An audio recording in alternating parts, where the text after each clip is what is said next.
El orden del discurso. Lección inaugural en el College de Francia, pronunciado el 2 de diciembre de 1970. En el discurso que hoy debo pronunciar y en todos aquellos que quizá durante años habré de pronunciar aquí, habría preferido poder deslizarme subrepticiamente. Más que tomar la palabra, habría preferido verme envuelto por ella y transportado más allá de todo posible inicio. Me habría gustado darme cuenta de que en el momento de ponerme a hablar ya me precedía una voz sin nombre desde hacía mucho tiempo. Me habría bastado entonces encadenar, proseguir la frase, introducirme sin ser advertido en sus intersticios, como si ella me hubiera hecho señas quedándose un momento interrumpida. No habría habido, por tanto, inicio, y en lugar de ser aquel de quien procede el discurso, yo sería más bien una pequeña laguna en el azar de su desarrollo, el punto de su posible desaparición. Me habría gustado que hubiese detrás de mí, con la palabra tomada hace tiempo, repitiendo de antemano todo cuanto voy a decir, una voz que hablase así: hay que continuar, no puedo continuar, hay que decir palabras mientras las haya, hay que decirlas hasta que me encuentren, hasta el momento en que me digan: extraña pena, extraña falta, hay que continuar, quizá está ya hecho. Quizá ya me han dicho, quizá me han llevado hasta el umbral de mi historia, ante la puerta que se abre ante mi historia. Me extrañaría si se abriera. Pienso que en mucha gente existe un deseo semejante de no tener que empezar, un deseo semejante de encontrarse ya desde el comienzo del juego al otro lado del discurso, sin haber tenido que considerar desde el exterior cuánto podía tener de singular, de temible, incluso quizá de maléfico. A este deseo tan común, la institución responde de una manera irónica, dado que hace los comienzos solemnes, los rodea de un círculo de atención y de silencio y les impone, como si quisiera distinguirlos desde lejos, unas formas ritualizadas. El deseo dice: no querría tener que entrar en este orden azaroso del discurso, no querría tener relación con cuanto hay en él de tajante y decisivo. Querría que me rodeara como una transparencia apacible, profunda, indefinidamente abierta, en la que otros respondieran a mi espera y de la que brotaran las verdades, una a una. Yo no tendría más que dejarme arrastrar en él y por él como algo abandonado, flotante y dichoso.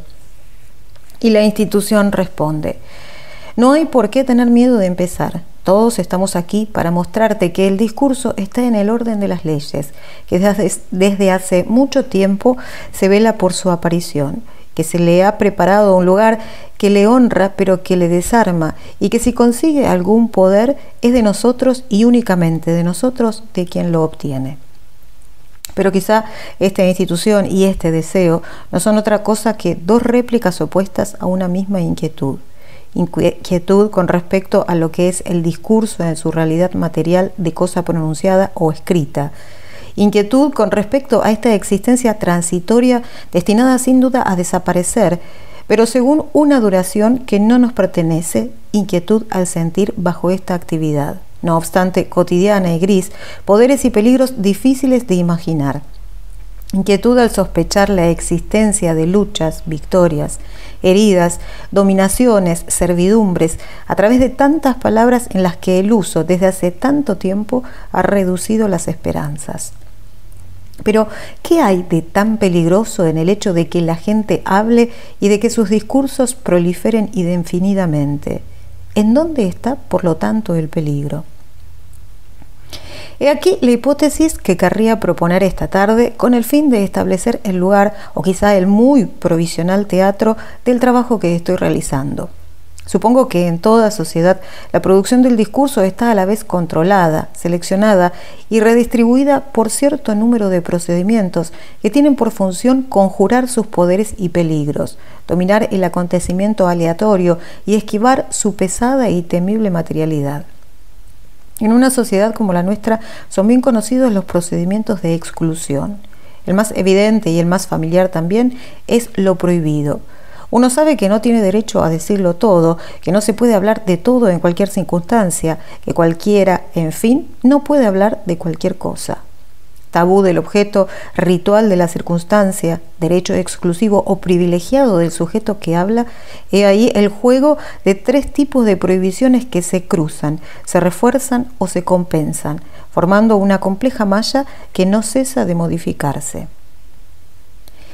Resaltaré únicamente que en nuestros días las regiones en las que la malla está más apretada, allí donde se multiplican las casillas negras, son las regiones de la sexualidad y la política, como si el discurso, lejos de ser ese elemento transparente o neutro en el que la sexualidad se desarma y la política se pacifica, fuese más bien uno de esos lugares en que se ejercen de manera privilegiada algunos de sus más temibles poderes. Por más que en apariencia el discurso sea poca cosa, las prohibiciones que recaen sobre él revelan muy pronto, rápidamente, su vinculación con el deseo y con el poder.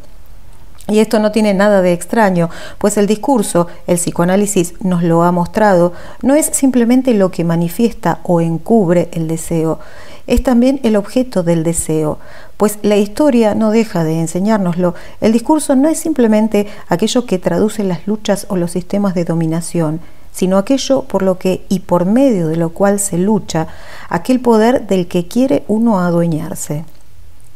Existe en nuestra sociedad otro principio de exclusión.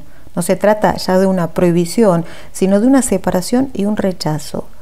Pienso en la oposición entre razón y locura. Desde la más alejada Edad Media, el loco es aquel cuyo discurso no puede circular como el de los otros. Llega a suceder que su palabra es considerada nula y sin valor, que no contiene ni verdad ni importancia, que no puede testimoniar ante la justicia, no puede autentificar una partida o un contrato, o ni siquiera en el sacrificio de la misa permite la transubstanciación y hacer del pan un cuerpo. En cambio, suele ocurrir también que se le confiere opuestamente a cualquier otra persona extraños poderes como el de enunciar una verdad oculta, el de predecir el porvenir, el de ver en su plena ingenuidad lo que la sabiduría de los otros no puede percibir. Resulta curioso constatar que en Europa, durante siglos, la palabra del loco no era escuchada, o si lo era, recibía la acogida de una palabra portadora de verdad. O bien caía en el olvido, rechazada tan pronto como era proferida, o era descifrada como una razón ingenua o astuta, una razón más razonable que la de la gente razonable. De todas formas, excluida o secretamente investida por la razón en un sentido estricto, no existía. A través de sus palabras se reconocía la locura del loco. Ellas eran el lugar en que se ejercía la separación, pero nunca eran recogidas o escuchadas. Nunca, antes de finales del siglo XVIII, se le había ocurrido a un médico la idea de querer saber lo que decía, cómo lo decía, por qué lo decía, en estas palabras que, sin embargo, originaban la diferencia. Todo ese inmenso discurso del loco regresaba al ruido, y no se le concedía la palabra más que simbólicamente en el teatro en que se le exponía, desarmado y reconciliado, puesto que en él desempeñaba el papel de verdad enmascarada.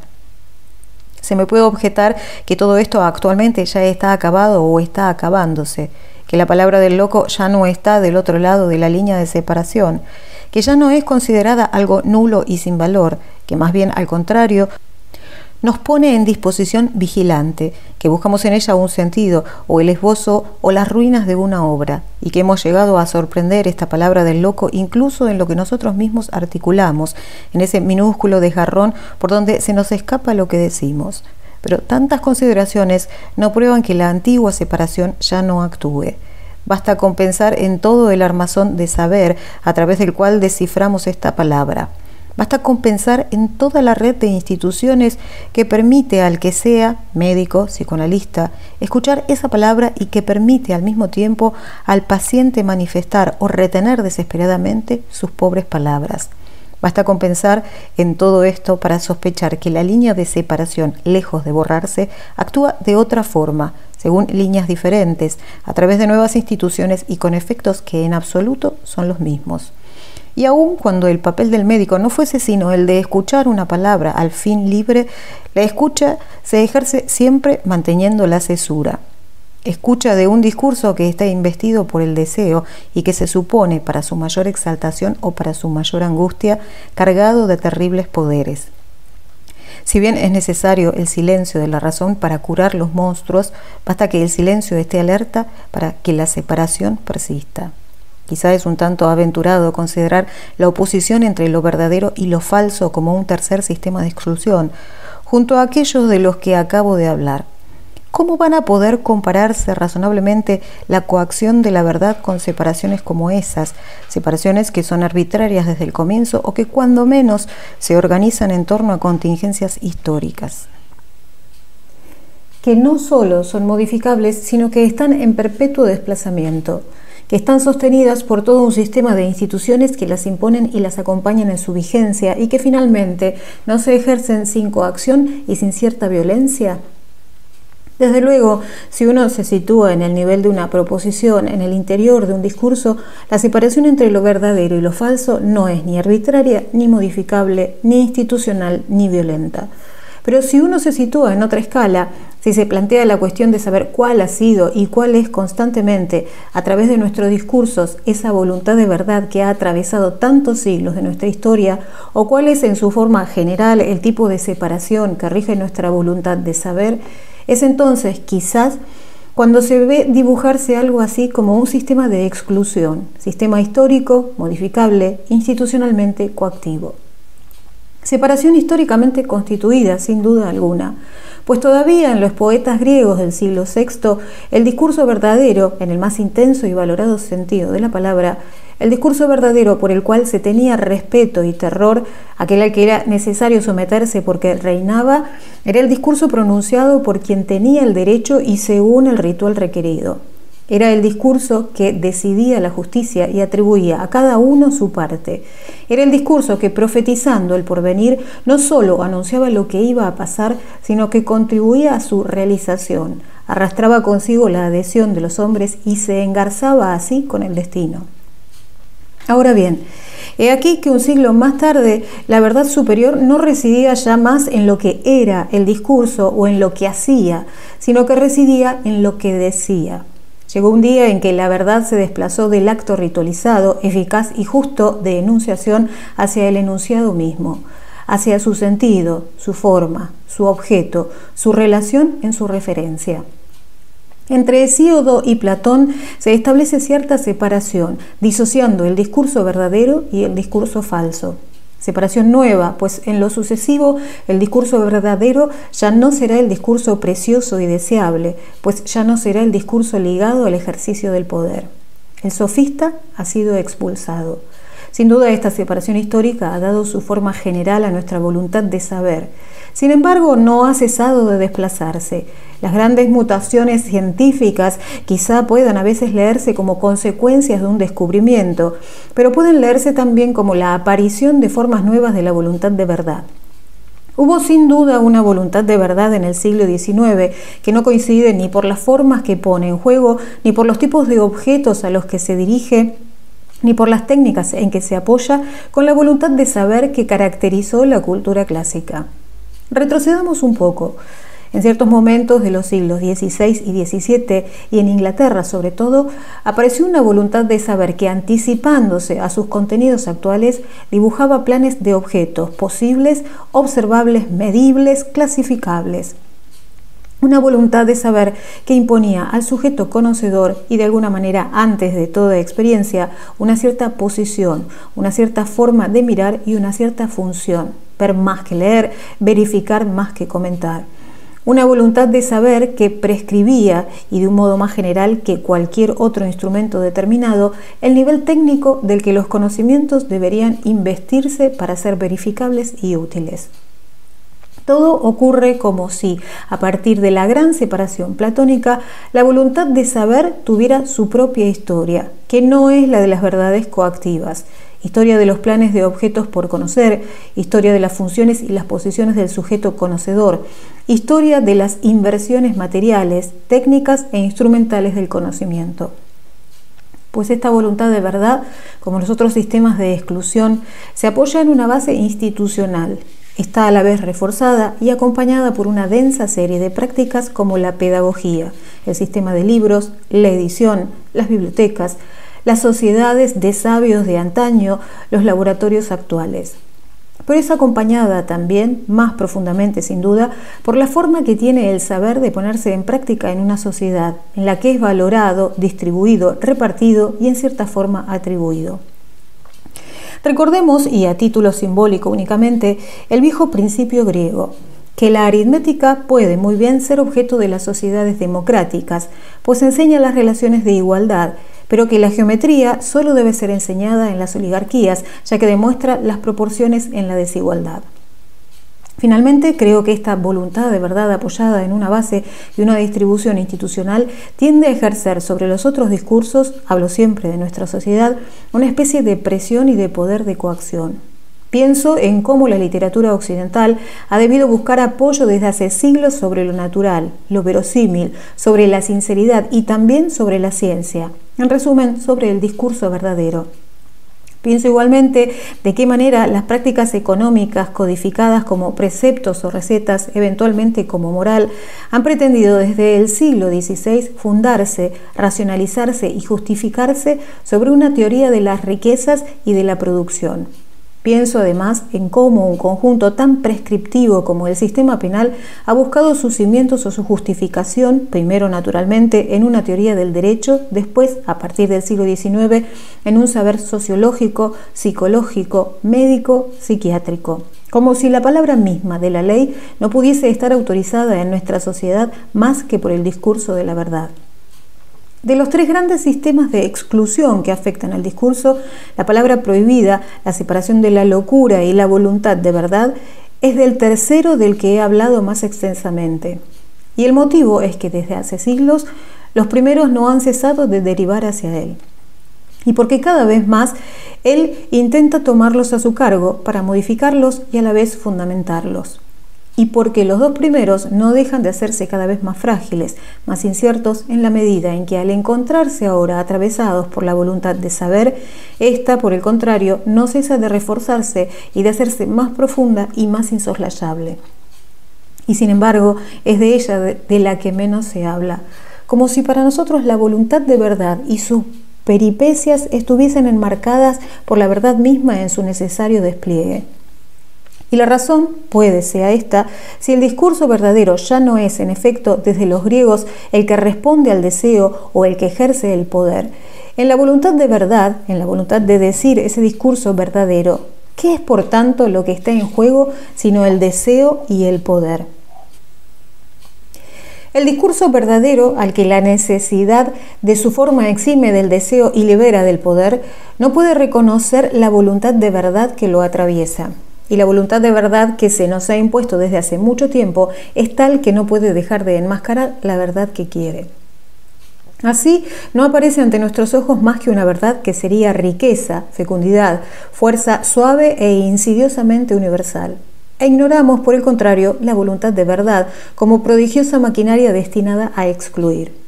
Todos aquellos que punto por punto en nuestra historia han intentado soslayar esta voluntad de verdad y enfrentarla contra la verdad justamente allí donde la verdad se propone justificar lo prohibido, definir la locura, todos esos, desde Nietzsche a Artaud y a Bethel, deben ahora servirnos de signos, altivos sin duda, para el trabajo de cada día. Existen evidentemente otros muchos procedimientos de control y de limitación del discurso. Esos a los que he aludido antes se ejercen en cierta manera desde el exterior, funcionan como sistemas de exclusión, conciernen sin duda a la parte del discurso que pone en juego el poder y el deseo. Creo que se puede también aislar otro grupo, procedimientos internos, puestos que son los discursos mismos los que ejercen su propio control. Procedimientos que juegan un tanto en calidad de principios de clasificación, de ordenación, de distribución, como si se tratase, en este caso, de dominar otra dimensión del discurso, aquella de lo que acontece y del azar. En primer lugar, el comentario. Supongo, aunque sin estar muy seguro, que apenas hay sociedades en las que no existan relatos importantes que se cuenten, que se repitan y se cambien. Fórmulas, textos, conjuntos ritualizados de discursos que se recitan según circunstancias bien determinadas. Cosas que han sido dichas una vez y que se conservan porque se sospecha que esconden algo como un secreto o una riqueza. En resumen, puede sospecharse que hay regularmente en las sociedades una especie de nivelación entre discursos. Los discursos que se dicen en el curso de los días y de las conversaciones y que desaparecen con el acto mismo que los ha pronunciado, y los discursos que están en el origen de cierto número de actos nuevos de palabras que los reanudan, los transforman o hablan de ellos. En resumen, discursos que indefinidamente, más allá de su formulación, son dichos, permanecen dichos y están todavía por decir. Los conocemos en nuestro sistema de cultura. Son los textos religiosos o jurídicos. Son también esos textos curiosos cuando se considera su estatuto y que se llaman literarios, y también, en cierta medida, los textos científicos. Es cierto que esta diferencia no es ni estable, ni constante, ni absoluta. No existe, por un lado, la categoría dada ya de una vez para siempre de los discursos fundamentales o creadores, y después, por otro, la masa de aquellos que solo repiten, glosan o comentan. Bastantes textos importantes se oscurecen y desaparecen, y ciertos comentarios toman el lugar de los primeros.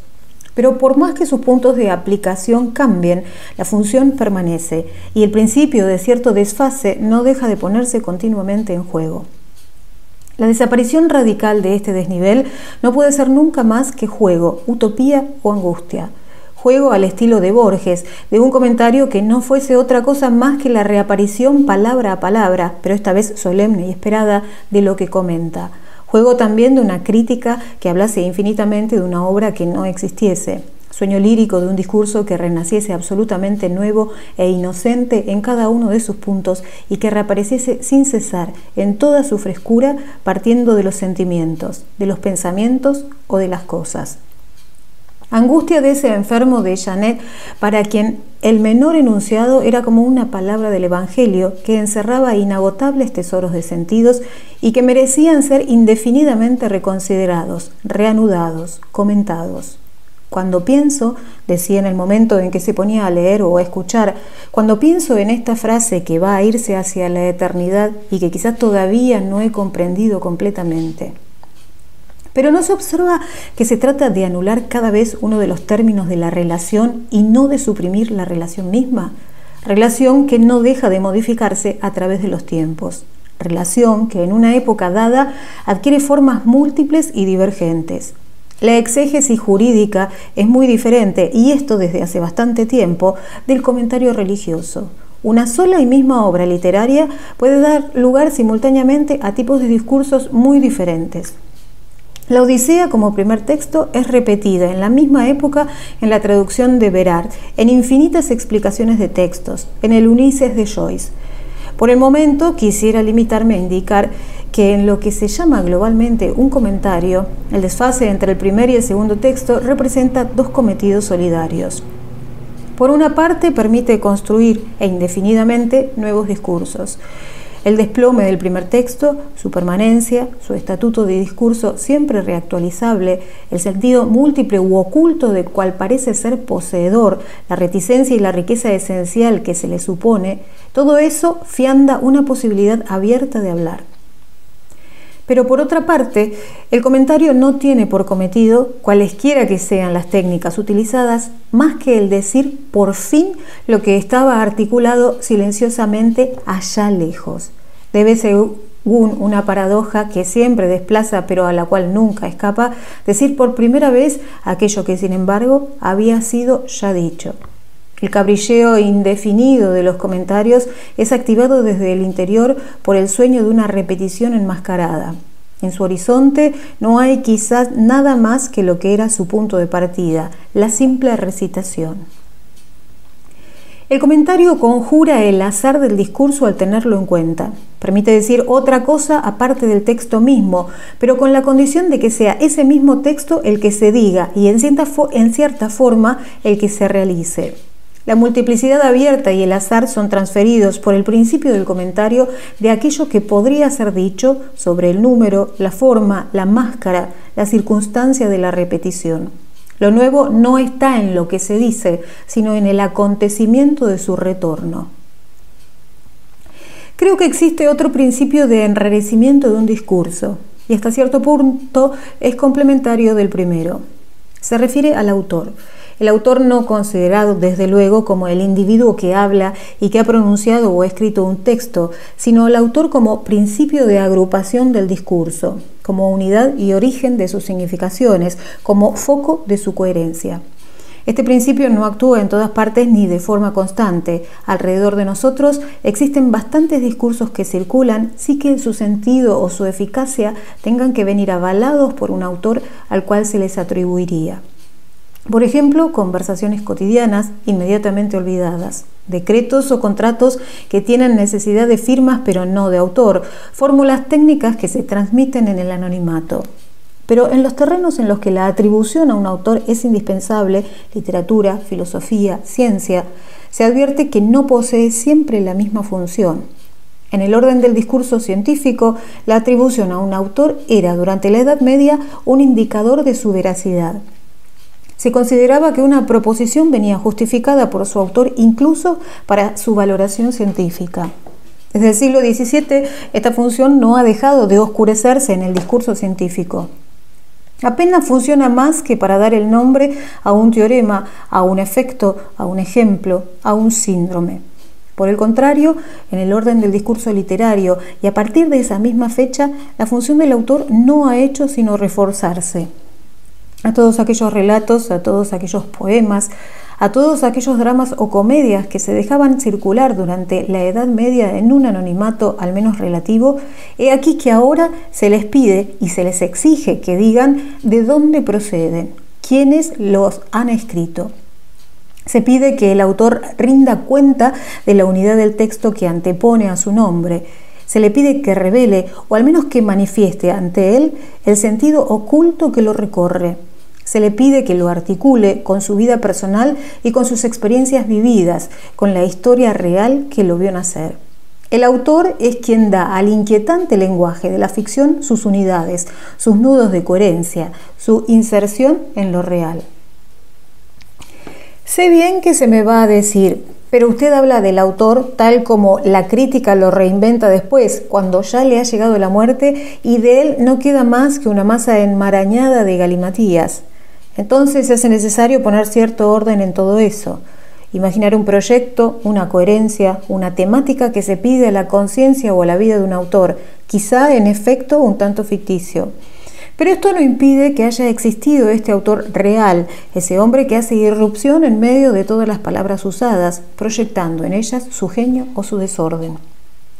Sería absurdo, desde luego, negar la existencia del individuo que escribe e inventa, pero pienso que al menos desde hace algún tiempo, el individuo que se pone a escribir un texto en cuyo horizonte merodea una posible obra, vuelve a asumir la función del autor.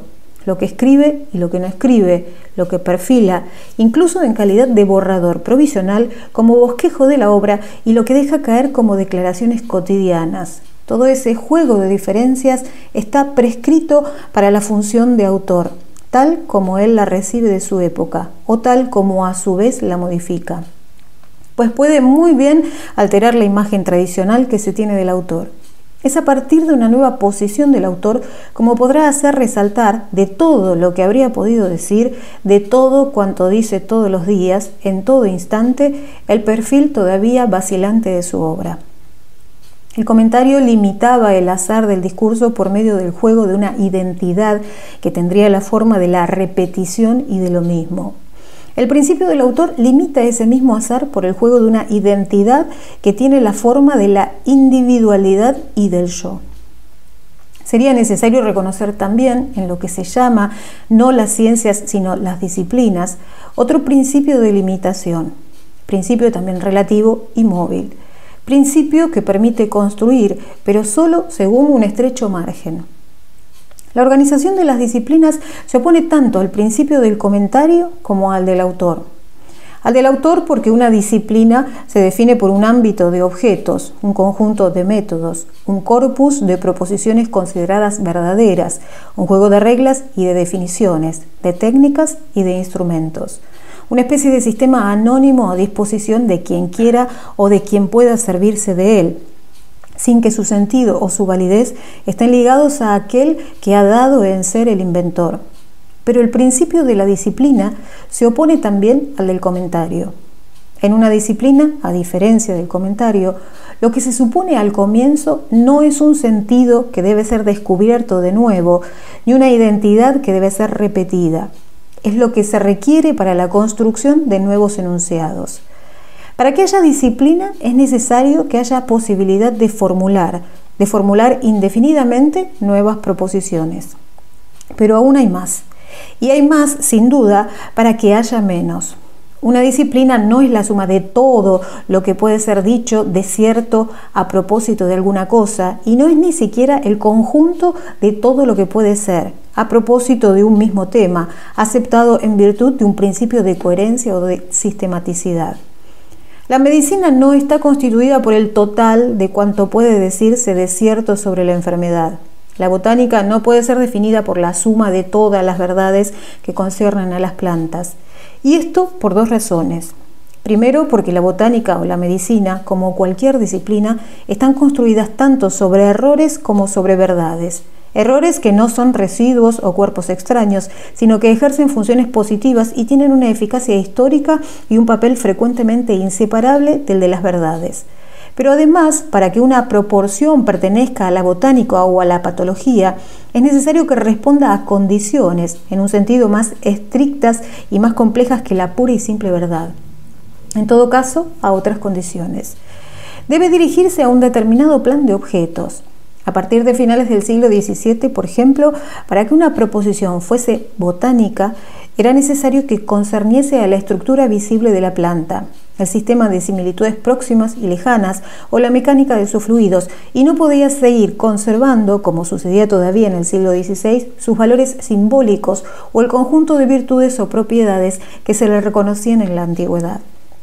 Pero sin pertenecer a una disciplina, una proposición debe utilizar instrumentos conceptuales o técnicos de un tipo bien definido. A partir del siglo XIX, una proposición dejaba de ser médica, caía fuera de la medicina y cobraba el valor de un fantasma individual o de imaginería popular si empleaba nociones a la vez metafóricas, cualitativas y sustanciales, como las de obstrucción, de líquidos recalentados o de sólidos desecados. Debía recurrir, por el contrario, a nociones también metafóricas, pero debían estar construidas según otro modelo, funcional o fisiológico en este caso, como la irritación, la inflamación o la degeneración de los tejidos. Es más, para pertenecer a una disciplina, una proposición debe poder inscribirse en cierto tipo de horizonte teórico. Baste con recordar que la investigación de la lengua primitiva, que fue un tema perfectamente admitido hasta el siglo XVIII, era suficiente en la segunda mitad del siglo XIX para hacer caer, no importa qué discurso, no digo en el error, pero sí en la quimera, en la ensoñación, en la pura y simple monstruosidad lingüística.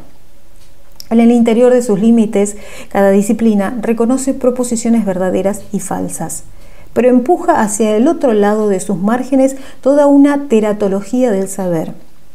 El exterior de una ciencia está más y menos poblado de lo que se cree. Naturalmente existe la experiencia inmediata, los temas imaginarios que llevan y acompañan sin cesar las creencias sin memoria, pero no hay quizá errores en el sentido estricto, pues el error no puede surgir y ser decidido más que en el interior de una práctica definida. Por el contrario, merodean monstruos cuya forma cambia con la historia del saber. En resumen, una proposición debe cumplir complejas y graves exigencias para poder pertenecer al conjunto de una disciplina. Antes de poder ser llamada verdadera o falsa, debe estar, como diría Canguilhem, en la verdad. Frecuentemente surge la pregunta de qué habían podido hacer los botánicos y los biólogos del siglo XIX para no ver que lo que Mendel decía era verdadero. Pero es que Mendel hablaba de objetos, empleaba métodos, se situaba en un horizonte teórico que eran extraños para la biología de la época. Sin duda, Naudin, antes que él, había expuesto la tesis de que los rasgos hereditarios eran discretos. Sin embargo, por nuevo o extraño que fuese este principio, podía formar parte, cuando menos en calidad de enigma, del discurso biológico. Mendel, por su parte, constituye el rasgo hereditario como objeto biológico absolutamente nuevo, gracias a una filtración que no se había utilizado hasta entonces. Lo separa de la especie, lo separa del sexo que lo transmite, y el dominio en que lo observa es el de la serie indefinidamente abierta de las generaciones en la que aparece y desaparece según regularidades estadísticas. Nuevo objeto que pide nuevos instrumentos conceptuales y nuevos fundamentos teóricos. Mendel decía la verdad, pero no estaba en la verdad del discurso biológico de su época.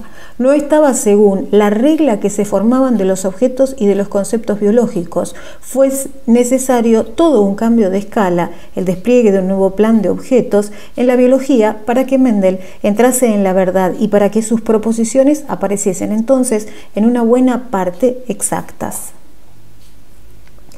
Mendel era un monstruo que decía verdad, lo que provocaba que la ciencia no pudiese hablar de él, mientras que Schleiden, por ejemplo, 30 años antes, al negar en pleno siglo XIX la sexualidad vegetal, pero según las reglas del discurso biológico, no formulaba más que un error disciplinado. Siempre puede decirse la verdad en el espacio de una exterioridad salvaje, pero no se está en la verdad más que obedeciendo a las reglas de una policía discursiva que se debe reactivar en cada uno de sus discursos. La disciplina es un principio de control de la producción del discurso. Ella le fija sus límites por el juego de una identidad que tiene la forma de una reactualización permanente de las reglas. Se tiene el hábito de ver en la fecundidad de un autor, en la multiplicidad de sus comentarios, en el desarrollo de una disciplina, una serie de recursos infinitos para la creación de los discursos. Quizá, pero no por ello, pierden su carácter de principio de coacción, y es probable que no se pueda dar cuenta de su papel positivo y multiplicador si no se toma en consideración su función restrictiva y coactiva. Pienso que existe un tercer grupo de procedimientos que permite el control de los discursos. No se trata esta vez de dominar los poderes que estos conllevan, ni de conjurar los azares de su aparición. Se trata de determinar las condiciones de su utilización, de imponer a los individuos que los dicen cierto número de reglas y no permitir de esta forma el acceso a ellos a todo el mundo. Enrarecimiento esta vez de los sujetos que hablan. Nadie entrará en el orden del discurso si no satisface ciertas exigencias o si no está de entrada cualificado para hacerlo. Para ser más preciso, no todas las partes del discurso son igualmente accesibles e inteligibles. Algunas están claramente protegidas, diferenciadas y diferenciantes, mientras que otras aparecen casi abiertas a todos los vientos y se ponen sin restricción previa a disposición de cualquier sujeto que hable. Me gustaría recordar una anécdota sobre este tema de una belleza tan grande que nos estremece que sea verdad. Concentra en una sola figura todas las coacciones del discurso, las que limitan sus poderes, las que dominan sus apariciones aleatorias, las que seleccionan a los sujetos que pueden hablar. A comienzos del siglo XVII, el Tycoon había oído hablar de que la superioridad de los europeos en cuanto a la navegación, el comercio, la política, el arte militar, se debía a su conocimiento de las matemáticas. Deseó ampararse de un tan preciado saber. Como le habían hablado de un marino inglés que poseía el secreto de esos discursos maravillosos, lo hizo llevar a su palacio y allí lo retuvo. A solas con él tomó lecciones. Aprendió matemáticas, mantuvo en efecto el poder y vivió largo tiempo. Y hasta el siglo XIX no existieron matemáticos japoneses. Pero la anécdota no termina aquí. Tiene su vertiente europea. La historia quiere que ese marino inglés, Will Adams, fuese un autodidacta, un carpintero que por haber trabajado en un astillero naval había aprendido geometría.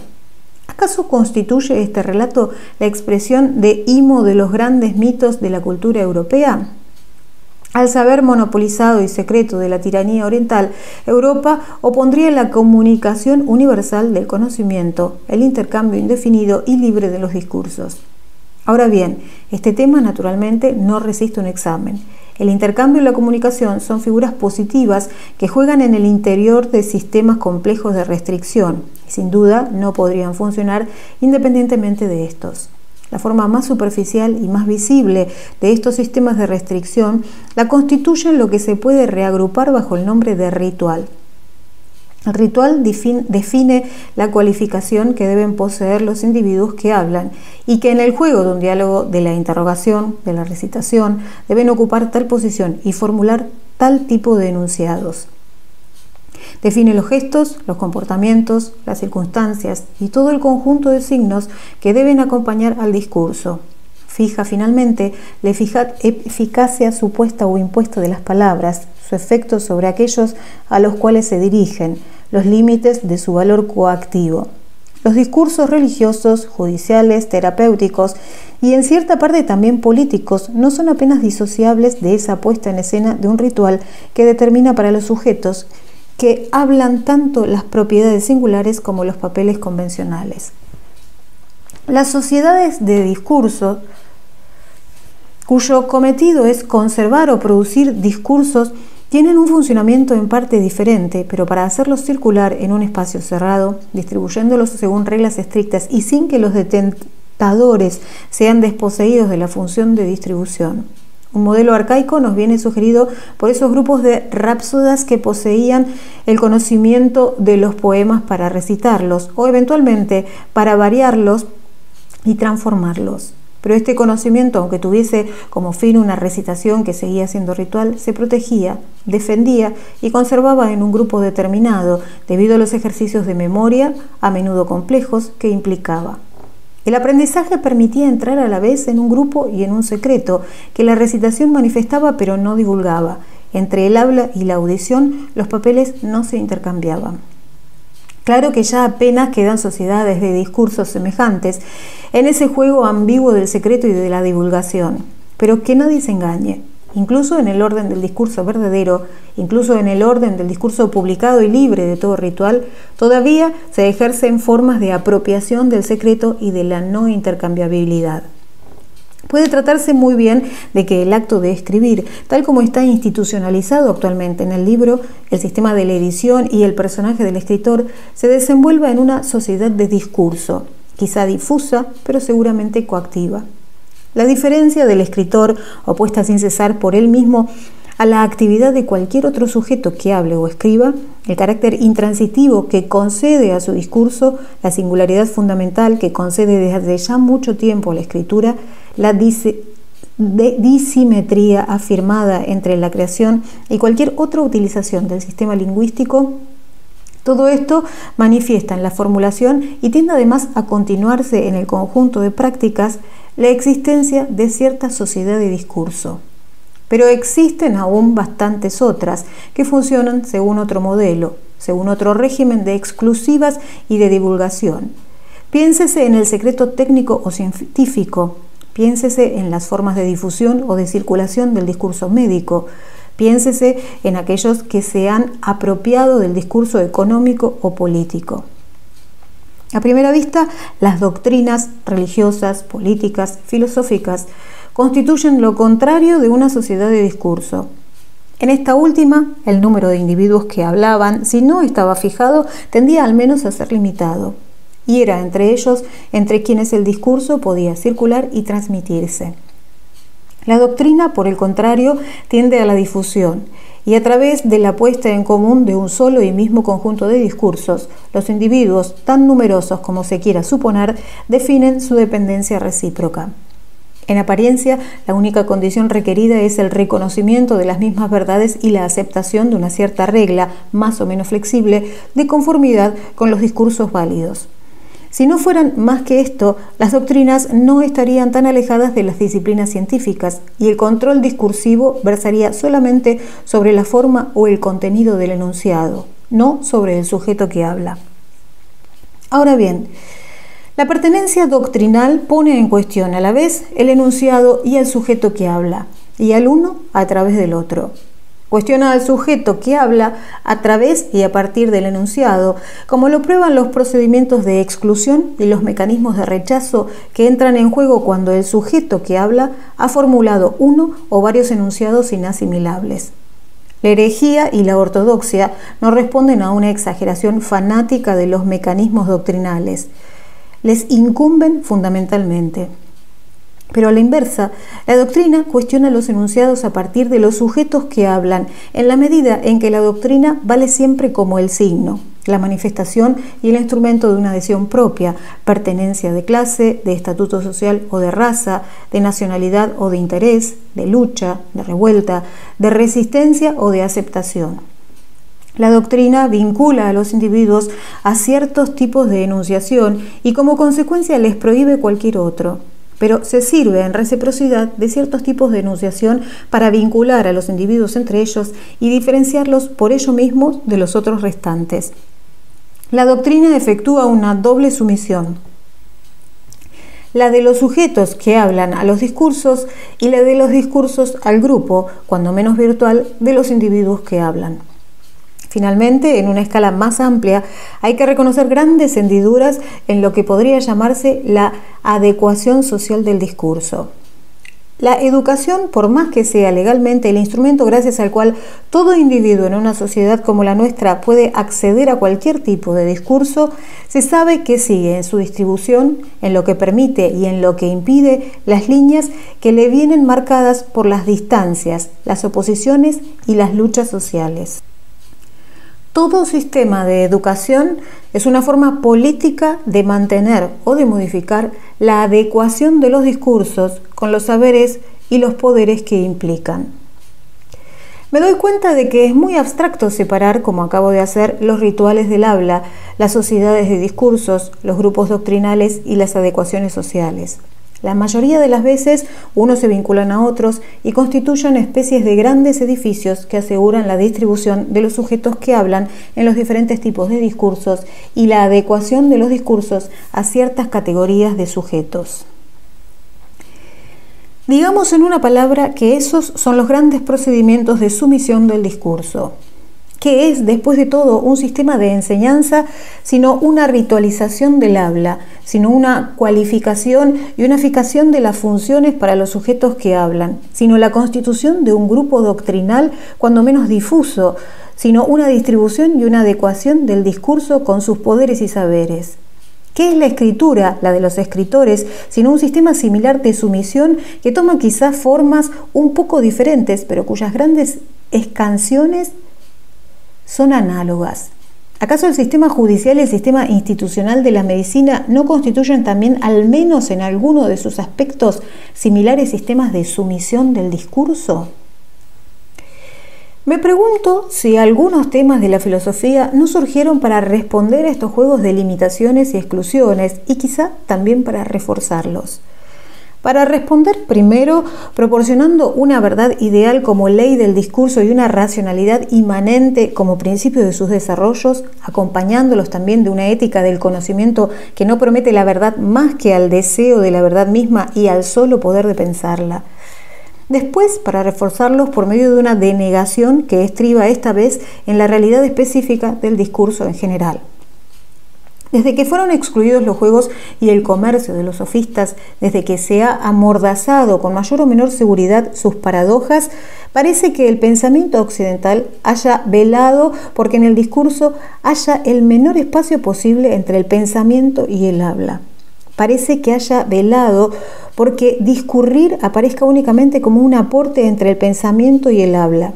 Se trataría de un pensamiento revestido de sus signos y hecho visible por las palabras, o a la inversa, de eso resultarían las propias estructuras de la lengua puestas en juego, produciendo un efecto de sentido. Esta antigua elisión de la realidad del discurso en el pensamiento filosófico ha tomado bastantes formas en el curso de la historia. Recientemente ha vuelto a aparecer bajo el aspecto de varios temas que nos resultan familiares. Pudiera darse que el tema del sujeto fundador permitiese elidir la realidad del discurso. El sujeto fundador, en efecto, se encarga de animar directamente con sus objetivos las formas vacías del lenguaje. Es él quien, atravesando el espesor o la inercia de las cosas vacías, recupera de nuevo en la intuición el sentido que allí se encontraba depositado. Es él, igualmente, quien del otro lado del tiempo funda horizontes de significados que la historia no tendrá después más que explicitar y en los que las proposiciones, las ciencias, los conjuntos deductivos encontrarán en resumidas cuentas su fundamento. En su relación con el sentido, el sujeto fundador dispone de signos, de marcas, de indicios, de letras, pero no tiene necesidad para manifestarlos de pasar por la instancia singular del discurso. El tema que está frente a el tema de la experiencia originaria, desempeña un papel análogo. Supone que a ras de la experiencia, antes incluso de que haya podido retomarse en la forma de un cogito, hay significaciones previas, ya dichas de alguna manera, que recorrían el mundo, lo disponían a nuestro alrededor y daban acceso desde el comienzo a una especie de primitivo reconocimiento. Así, una primera complicidad con el mundo fundamentaría para nosotros la posibilidad de hablar de él, en él, de designarlo y nombrarlo, juzgarlo y finalmente conocerlo en la forma de la verdad. Si hay discurso, ¿qué puede ser entonces en su legitimidad sino una discreta lectura? Las cosas murmuran ya un sentido que nuestro lenguaje no tiene más que hacer brotar, y este lenguaje, desde su más rudimentario proyecto, nos hablaba ya de un ser del que él es como la nervadura. El tema de la mediación universal sigue siendo, creo, una forma de elidir la realidad del discurso, y esto a pesar de la apariencia, pues parece a primera vista que al reencontrar por todas partes el movimiento de un logos que eleva las singularidades hasta el concepto y que permite a la conciencia inmediata desplegar finalmente toda la racionalidad del mundo, es el discurso mismo lo que se coloca en el centro de la especulación. Pero este logos, a decir verdad, no es en realidad más que un discurso ya pronunciado, o más bien son las mismas cosas y los acontecimientos los que se hacen insensiblemente discurso, desplegando el secreto de su propia esencia. El discurso no es apenas más que la reverberación de una verdad que nace ante sus propios ojos, y cuando todo puede finalmente tomar la forma del discurso, cuando todo puede decirse y cuando puede decirse el discurso a propósito de todo, es porque todas las cosas, habiendo manifestado e intercambiado sus sentidos, pueden volverse a la interioridad silenciosa de la conciencia de sí. Bien sea, pues, en una filosofía del sujeto fundador, en una filosofía de la experiencia originaria o en una filosofía de la mediación universal, el discurso no es nada más que un juego de escritura en el primer caso, de lectura en el segundo, de intercambio en el tercero. Y ese intercambio, esa lectura, esa escritura nunca ponen en juego más que los signos. El discurso se anula así en su realidad, situándose al servicio del significante. ¿Qué civilización, en apariencia, ha sido más respetuosa del discurso que la nuestra? ¿Dónde se lo ha honrado mejor? ¿Dónde aparece más radicalmente liberado de sus coacciones y universalizado? Ahora bien, me parece que bajo esta aparente veneración del discurso, bajo esta aparente logofilia, se oculta una especie de temor. Todo pasa como si prohibiciones, barreras, umbrales, límites, se dispusieran de manera que se domine, al menos en parte, la gran proliferación del discurso, de manera que su riqueza se aligere de la parte más peligrosa y que su desorden se organice según figuras que esquivan lo más incontrolable. Todo pasa como si se hubiese querido borrar hasta las marcas de su irrupción en los juegos del pensamiento y de la lengua. Hay sin duda en nuestra sociedad, y me imagino que también en todas las otras, pero según un perfil y escanciones diferentes, una profunda logofobia, una especie de sordo temor contra esos acontecimientos, contra esa masa de cosas dichas, contra la aparición de todos esos enunciados, contra todo lo que puede haber allí de violento, de discontinuo, de batallador y también de desorden y de peligro, contra ese gran murmullo incesante y desordenado de discurso. Y si se quiere, no digo borrar este temor, sino analizarlo en sus condiciones, su juego y sus efectos, pienso que es necesario limitarse a 3 decisiones a las cuales nuestro pensamiento actualmente se resiste un poco y que corresponden a los 3 grupos de funciones que acabo de evocar. Replantearnos nuestra voluntad de verdad, restituir al discurso su carácter de acontecimiento, borrar finalmente la soberanía del significante. Estas son las tareas, o mejor dicho, tales son algunos de los temas que rigen el trabajo que quisiera hacer aquí durante los próximos años. Se pueden señalar enseguida ciertas exigencias de método que traen consigo. En primer lugar, un principio de trastocamiento. Allí donde según la tradición se cree reconocer la fuente de los discursos, el principio de su abundancia y de su continuidad, en esas figuras que parecen representar una función positiva como la del autor, la disciplina, la voluntad de verdad, se hace necesario, antes que nada, reconocer el juego negativo de un corte y de una rarefacción del discurso. Pero una vez señalados estos principios de rarefacción, una vez que se ha cesado de considerarlos una instancia fundamental y creadora, ¿qué es lo que se descubre debajo de ellos? ¿Es necesario admitir la plenitud virtual de un mundo de discursos ininterrumpidos? Es aquí donde se hace necesario recurrir a otros principios de método. Un principio de discontinuidad. Que existan sistemas de rarefacción no quiere decir que por debajo de ellos, más allá de ellos, hubiera de reinar un gran discurso ilimitado, continuo y silencioso, que se hallara debido a ellos reprimido o rechazado, y que tuviésemos el trabajo de levantar restituyéndole finalmente el habla. No hace falta imaginar algo no dicho o impensado, que recorriera el mundo y se enlazara con todas sus formas y acontecimientos y que finalmente hubiera que articular o pensar.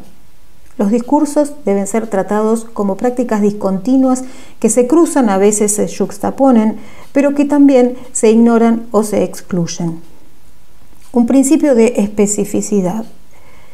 No resolver el discurso en un juego de significaciones previas, no imaginarse que el mundo vuelve hacia nosotros una cara legible que no tendríamos más que descifrar. Él no es cómplice de nuestro conocimiento. No hay providencia prediscursiva que lo disponga a nuestro favor. Es necesario concebir el discurso como una violencia que se ejerce sobre las cosas, en todo caso como una práctica que les imponemos. Es en esta práctica donde los acontecimientos del discurso encuentran el principio de su regularidad. Cuarta regla, la de la exterioridad. No ir del discurso hacia su núcleo interior y oculto, hacia el corazón de un pensamiento o de una significación que se manifestarían en él, sino a partir del discurso mismo, de su aparición y de su regularidad, ir hacia sus condiciones externas de posibilidad, hacia lo que da motivo a la serie aleatoria de esos acontecimientos y que fija los límites. 4 nociones deben servir pues de principio regulador en el análisis: la del acontecimiento, la de la serie, la de la regularidad y la de la condición de posibilidad. Se oponen, como puede verse, término a término. El acontecimiento a la creación, la serie a la unidad, la regularidad a la originalidad y la condición de posibilidad a la significación. Estas 4 últimas nociones, significación, originalidad, unidad, creación, han dominado de una manera bastante general la historia tradicional de las ideas, donde de común acuerdo se buscaba el punto de la creación, la unidad de la obra, de una época o de un tema, la marca de la originalidad individual y el tesoro indefinido de las significaciones dispersas. Añadiré únicamente 2 advertencias. Una de ellas concierne a la historia. Se considera contribución de la historia contemporánea haber retirado los privilegios concedidos antaño al acontecimiento singular y haber hecho aparecer estructuras que se extienden sobre un amplio margen de tiempo. Así es. No estoy seguro, sin embargo, de que el trabajo de los historiadores se haya hecho precisamente en esta dirección. O más bien, no creo que haya una razón inversa entre localización del acontecimiento y el análisis que se extiende sobre un amplio margen de tiempo. Me parece, por el contrario, que viene estrechando en sus límites el tono del acontecimiento, bien impulsando el poder de resolución del análisis histórico hasta los discursos de apertura de sesiones, las actas notariales, los registros de parroquia, los registros portuarios comprobados año tras año, semanas tras semanas. Es como se han visto perfilar más allá de las batallas, decretos, dinastías o asambleas, fenómenos masivos de alcance secular o plurisecular. La historia, tal como se practica actualmente, no se aleja de los acontecimientos. extiende por el contrario su campo sin cesar. Descubre nuevas capas, más superficiales o más profundas. Aísla conjuntos nuevos que a veces son numerosos, densos e intercambiables, a veces raros y decisivos. De las variaciones casi cotidianas de los precios se llega a las inflaciones seculares. Pero lo importante es que la historia no considere un acontecimiento sin definir la serie de la que forma parte, sin especificar el tipo de análisis de la que depende, sin intentar conocer la regularidad de los fenómenos y los límites de probabilidad de su emergencia, sin interrogarse sobre las variaciones, las inflexiones y el ritmo de la curva, sin querer determinar las condiciones de las que depende. Claro está que la historia, desde hace mucho tiempo, no busca ya comprender los acontecimientos a través de un juego de causas y efectos en la unidad informe de un gran devenir, vagamente homogéneo o duramente jerarquizado, pero no para recuperar estructuras anteriores, ajenas, hostiles al acontecimiento. Lo hace para establecer series distintas, entrecruzadas, a menudo divergentes, pero no autónomas, que permiten circunscribir el lugar del acontecimiento, los márgenes de su azar, las condiciones de su aparición. Las nociones fundamentales que se imponen actualmente no son las de la conciencia y de la continuidad, con los problemas que le son correlativos de la libertad y de la causalidad. No son tampoco las del signo y de la estructura. Son las del acontecimiento y de la serie, con el juego de nociones con ellas relacionadas: regularidad, azar, discontinuidad, dependencia, transformación. Es por medio de un conjunto semejante cómo se articula este análisis de los discursos que yo defiendo, no desde luego sobre la temática tradicional que los filósofos de ayer tomaban todavía por la historia viva, sino sobre el trabajo efectivo de los historiadores. Pero por ello, también este análisis plantea problemas filosóficos o teóricos verdaderamente graves. Si los discursos deben tratarse desde el principio como conjuntos de acontecimientos discursivos, ¿qué estatuto hay que conceder a esta noción de acontecimientos que tan raramente fue tomada en consideración por los filósofos? Claro está que el acontecimiento no es ni sustancia, ni accidente, ni calidad, ni proceso. El acontecimiento no pertenece al orden de los cuerpos y, sin embargo, no es inmaterial. Es en el nivel de la materialidad, como cobra siempre efecto, que es efecto. Tiene su sitio y consiste en la relación, la coexistencia, la dispersión, la intersección, la acumulación, la selección de elementos materiales.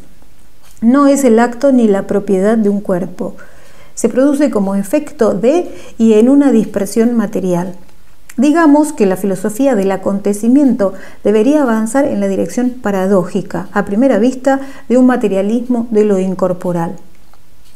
Por otra parte, si los acontecimientos discursivos deben tratarse según series homogéneas, pero discontinuas unas con relación a otras, ¿qué categoría hay que dar a ese discontinuo?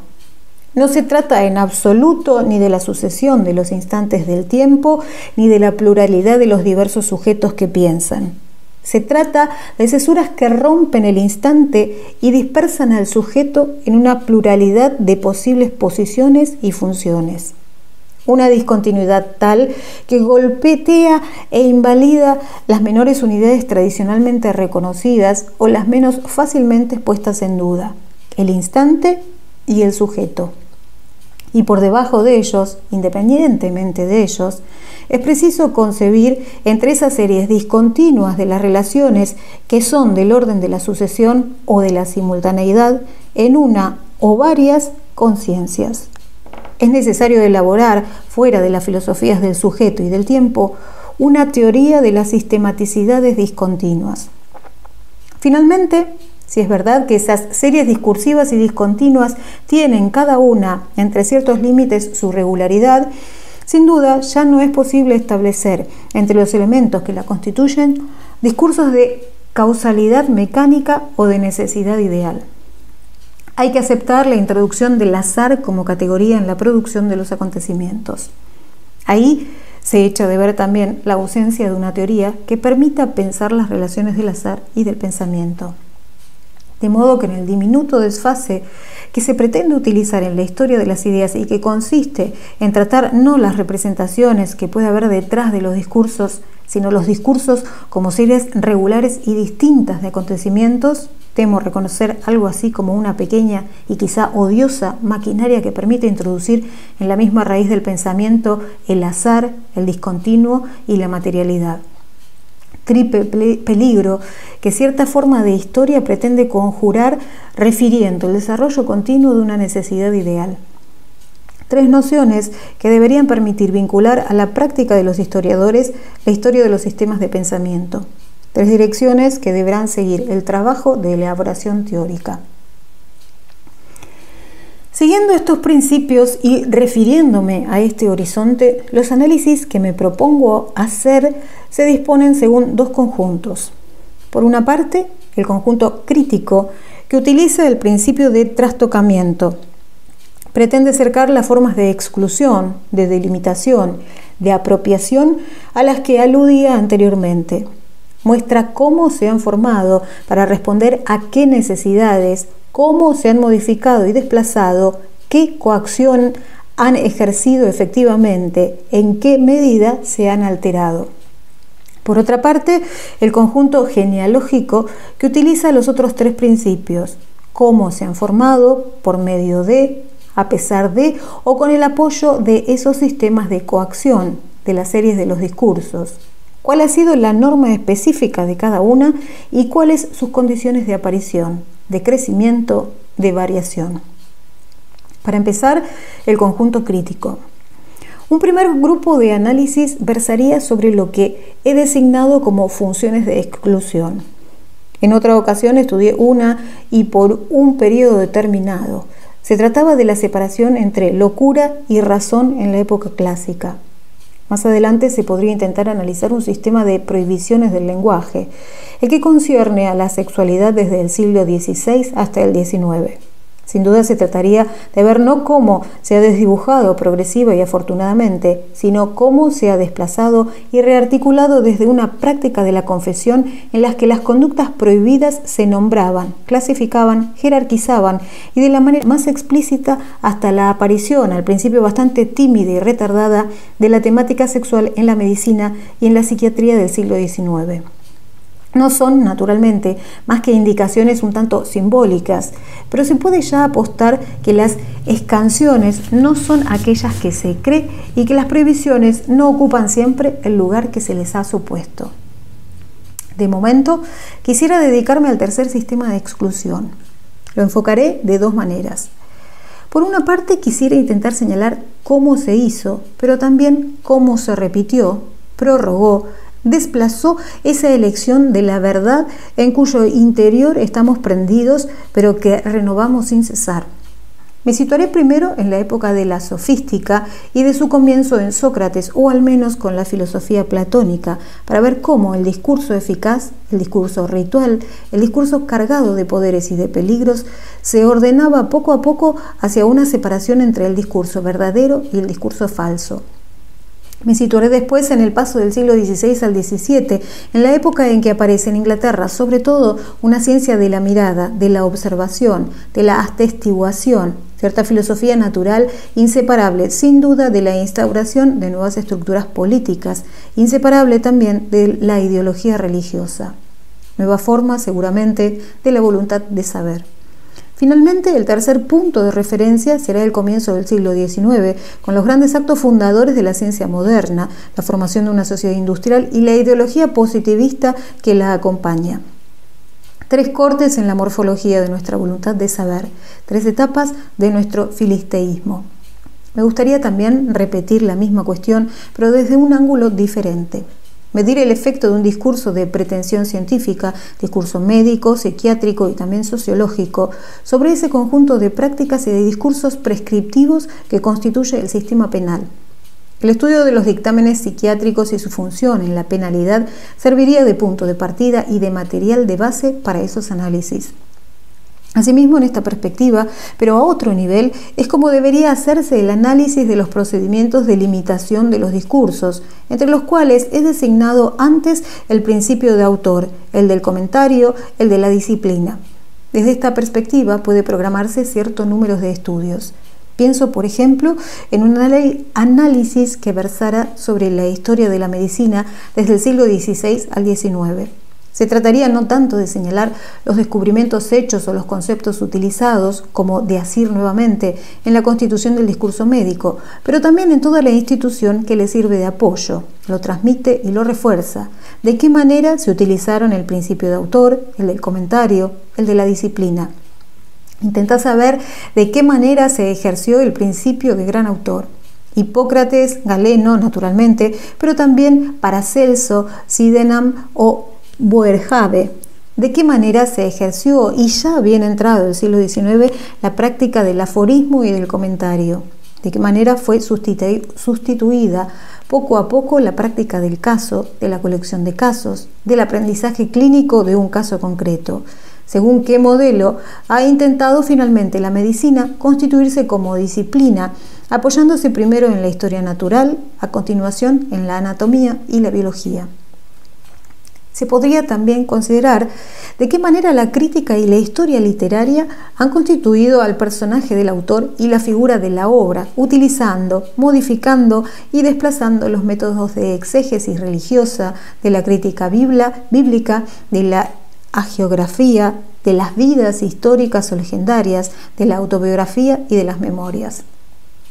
Algún día habrá que estudiar también el papel que tuvo Freud en el saber psicoanalítico, muy diferente seguro del de Newton en física y del de todos los fundadores de disciplina, muy diferente también del que puede tener un autor en el campo del discurso filosófico, que estuviese como Kant en el origen de otra manera de filosofar.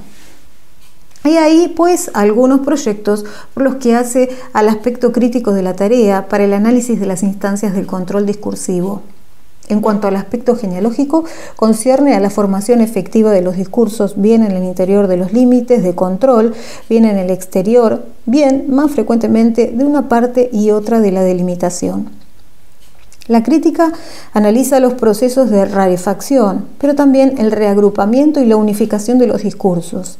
La genealogía estudia su formación dispersa, discontinua y irregular a la vez. A decir verdad, estas dos tareas no son nunca separables. No hay, por una parte, las formas de rechazo, de exclusión, de reagrupamiento o de atribución, y después, por otra parte, a un nivel más profundo, el brote espontáneo de los discursos que inmediatamente antes o después de su manifestación se encuentran sometidos a la selección y al control. La formación regular del discurso puede integrar, en ciertas condiciones y hasta cierto punto, los procedimientos de control. Es lo que pasa, por ejemplo, cuando una disciplina toma forma y estatuto de discursos científicos. Inversamente, las figuras de control pueden tomar cuerpo en el interior de una formación discursiva. Así, la crítica literaria como discurso constitutivo del autor. Así pues, toda tarea crítica que ponga en duda las instancias del control debe analizar al mismo tiempo las regularidades discursivas a través de las cuales se forman. Y toda descripción genealógica debe tener en cuenta los límites que intervienen en las formaciones reales. Entre la empresa crítica y la empresa genealógica, la diferencia no es tanto de objeto o de dominio como de punto de ataque, de perspectiva y de delimitación. Mencionaba antes un posible estudio, el de las prohibiciones que afectan al discurso de la sexualidad. Sería difícil y abstracto, en todo caso, realizar este estudio sin analizar al mismo tiempo los conjuntos de discursos literarios, religiosos o éticos, biológicos o médicos, e igualmente jurídicos, en los que se trata de sexualidad y en los que ésta se nombra, describe, se metaforiza, explica, juzga. Estamos muy lejos de haber constituido un discurso unitario y regular de la sexualidad. Quizá no se consiga nunca, quizá no es en esa dirección en la que vamos. Apenas importa.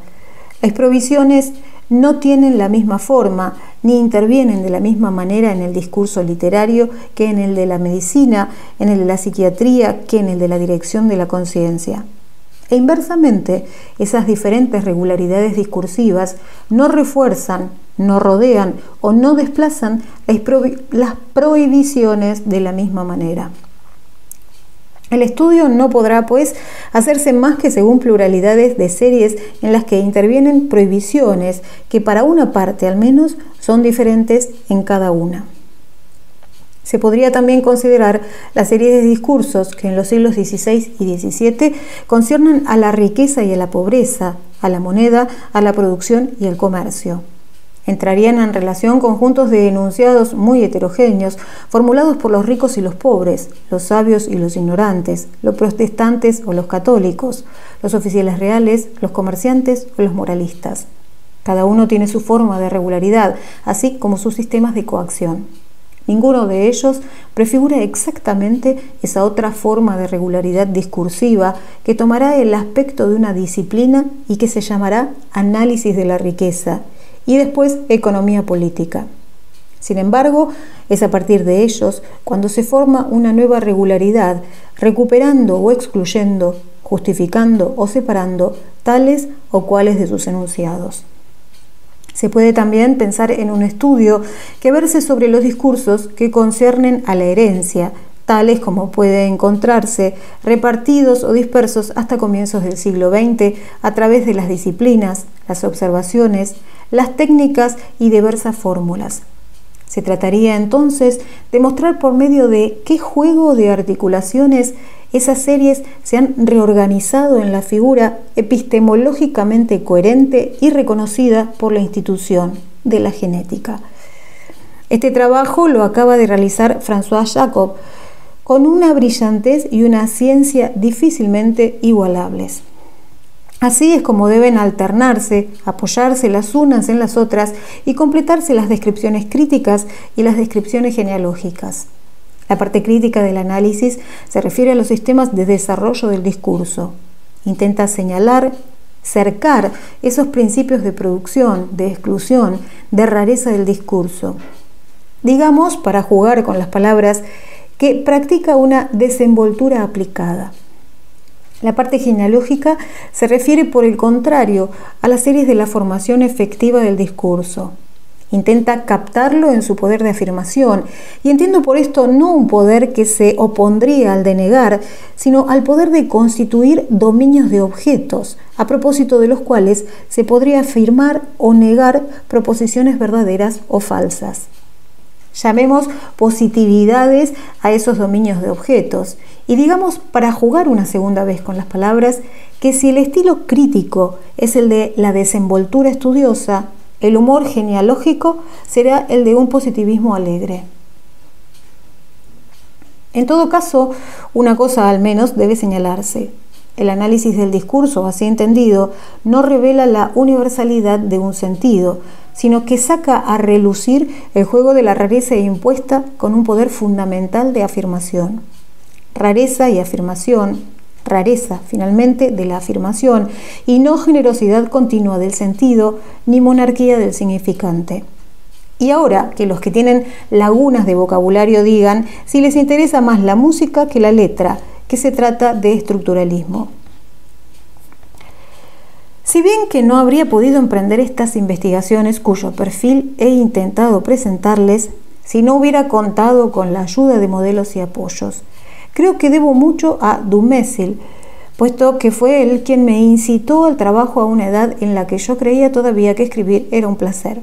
Y debo también mucho a su obra, que me perdone si me he alejado de su sentido o desviado del rigor de estos textos suyos y que actualmente nos dominan. Él me enseñó a analizar la economía interna de un discurso de muy distinto modo que por los métodos de la exégesis tradicional o los del formalismo lingüístico. Él me enseñó a localizar de un discurso a otro por el juego de las comparaciones, el sistema de las correlaciones funcionales. Él me enseñó a describir las transformaciones de un discurso y las relaciones con la institución. Si he querido aplicar un método similar a discursos distintos de los relatos legendarios o míticos, la idea me vino sin duda de que tenía ante mis ojos los trabajos de los historiadores de las ciencias y sobre todo de Canguilhem. A él le debo haber comprendido que la historia de la ciencia no está prendida forzosamente en esta alternativa, o crónica de los descubrimientos, o descripciones de las ideas y opiniones que bordean la ciencia por el lado de su génesis indecisa o por el lado de sus recaídas exteriores, sino que se podía, Se debía hacer la historia de la ciencia como un conjunto a la vez coherente y transformable de modelos teóricos e instrumentos conceptuales. Pero pienso que es con Jean Hippolyte con quien me liga una mayor deuda. Sé bien que su obra, a los ojos de muchos, se emplaza bajo el reino de Hegel y que toda nuestra época, bien sea por la lógica o por la epistemología, bien sea por Marx o por Nietzsche, intenta escapar a Hegel, y todo lo que he intentado decir anteriormente a propósito del discurso es bastante infiel al logo hegeliano. Pero escapar de verdad a Hegel supone apreciar exactamente lo que cuesta separarse de él. Esto supone saber qué punto Hegel, insidiosamente quizá, se ha aproximado a nosotros. Esto supone saber lo que es todavía hegeliano en aquello que nos permite pensar contra Hegel y medir hasta qué punto nuestro recurso contra él es quizá todavía una astucia suya al término de la cual nos espera, inmóvil y en otra parte. Pues si más de uno está en deuda con Hippolyte, es porque infatigablemente ha recorrido para nosotros y antes que nosotros ese camino por medio del cual uno se separa de Hegel, se distancia y por medio del cual uno se encuentra llevado de nuevo a él, pero de otro modo, para después verse obligado a dejarle nuevamente. En primer lugar, Hippolyte se había ocupado de dar una presencia a esa sombra un poco fantasmal de Hegel que merodeaba desde el siglo XIX y con la que oscuramente se luchaba. Con la traducción de la fenomenología del espíritu dio a Hegel esa presencia. Y la prueba de que Hegel mismo está bien presente en ese texto francés está en que los alemanes han llegado a consultarlo para comprender mejor lo que por un instante al menos pasaba a ser la versión alemana. Jean Hippolyte ha buscado y recorrido todas las salidas de este texto como si su inquietud fuese esta. ¿Se puede todavía filosofar allí donde Hegel ya no es posible? ¿Puede existir todavía una filosofía que ya no sea hegeliana? ¿Aquello que es no hegeliano en nuestro pensamiento es necesariamente no filosófico? ¿Y aquello que es antifilosófico es forzosamente no hegeliano? De manera que de esta presencia de Hegel que él nos había dado, no pretendía hacer solamente la descripción histórica y meticulosa. Quería hacer un esquema de experiencia de la modernidad. ¿Es posible pensar, según el modelo hegeliano, las ciencias, la historia, la política y el sufrimiento de todos los días? Y a la inversa, quería hacer de nuestra modernidad la prueba del hegelianismo y como consecuencia de la filosofía. Para él, la relación con Hegel era en lugar de una experiencia, de un enfrentamiento en el que no se estaba nunca seguro de que la filosofía saliese vencedora. No se servía del sistema hegeliano como de un universo tranquilizador, veía en él el riesgo extremo asumido por la filosofía. De ahí resultan, creo, los desplazamientos que operó, no digo en el interior de la filosofía hegeliana, sino sobre ella y sobre la filosofía tal cual Hegel la concebía. De ahí también toda una inversión de temas. En lugar de concebir la filosofía como la totalidad finalmente capaz de pensarse y de rehacerse en el movimiento del concepto, Hippolyte realizaba sobre el fondo de un horizonte infinito una tarea sin término. Despierta siempre temprano, su filosofía no estaba nunca dispuesta a acabarse. Tarea sin término, tarea por tanto siempre recomenzada, dedicada a la forma y a la paradoja de la repetición. La filosofía como pensamiento inaccesible de la totalidad era para Hippolyte lo que podía haber de repetible en la extrema irregularidad de la experiencia. Era lo que se da y lo que se escurre como cuestión, sin cesar recuperada en la vida, en la muerte, en la memoria. Así, el tema hegeliano de la terminación sobre la conciencia de sí, él lo transformaba en un tema de la interrogación repetitiva. Pero puesto que era repetición, la filosofía no era ulterior al concepto, no tenía que proseguir al edificio de la abstracción, debía mantenerse siempre en un segundo plano, romper con sus generalidades adquiridas y exponerse nuevamente al contacto de la no filosofía. Debía aproximarse lo más cerca, no a lo que la acaba, sino a lo que la precede, a aquello que no ha despertado todavía de su inquietud. Debería recuperar para pensarlos, no para reducirlos, la singularidad de la historia, las racionalidades regionales de la ciencia, la profundidad de la memoria en la conciencia. Aparece así el tema de una filosofía presente, inquieta, móvil a lo largo de su línea de contacto con la no filosofía, no existiendo, sin embargo, más que por ella y revelando el sentido que esa no filosofía tiene para nosotros. Pues si ella está en ese contacto repetido con la no filosofía, ¿cuál es el comienzo de la filosofía? ¿Está ya secretamente presente en lo que no es ella, comenzando a formularse a media voz en el murmullo de las cosas? Pero entonces el discurso filosófico tal vez pierde su razón de ser. O bien, ¿debe ella comenzar con una fundación arbitraria y absoluta a la vez? Con ello, el tema hegeliano del movimiento propio de lo inmediato se ve reemplazado por el del fundamento del discurso filosófico y de su estructura formal. Finalmente, el último desplazamiento de Jean Hippolyte operó en la filosofía. Si la filosofía debe comenzar como discurso absoluto, ¿qué sucede con la historia y qué es ese comienzo que empieza con ese individuo singular en una sociedad, en una clase social y en medio de luchas?